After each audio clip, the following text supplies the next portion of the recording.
as the defense chiefs of 54 nations gathered Friday to chart the next steps forward in repelling Russia's invasion of Ukraine. U.S. Defense Secretary Lloyd Austin reiterated the urgency of their mission.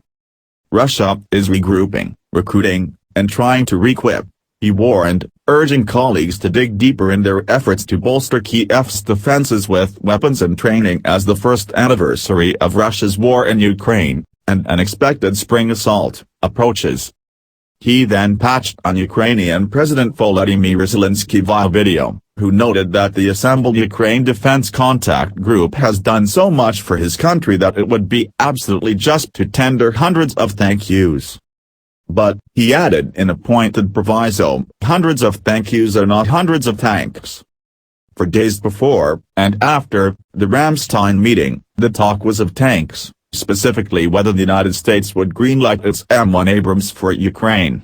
Such a move by the U.S. appears to be Germany's tacit precondition for releasing its own Leopard 2 tanks, desperately desired by President Zelensky and his troops for their war effort. Those tanks did not materialize at this meeting, though Poland vowed last week to send some of its own Leopards, never mind German arms export laws. The German foreign minister has signaled that Berlin won't stand in Warsaw's way. Still, many military analysts say that such vehicles and more long-range firepower will ultimately be necessary. The new infusion of heavy weapons, and the intensive troop training that goes with them, buoys Ukrainian hopes of potentially turning the tide toward victory.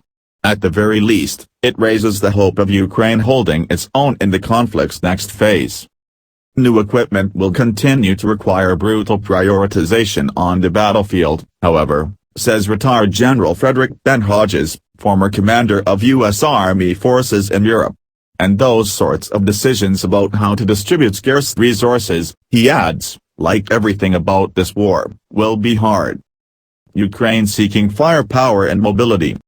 The goal for the extensive, if accelerated, training that Ukrainian soldiers began this month is to give them the skills to penetrate Russian positions that have been hardening for months and, in some cases, years.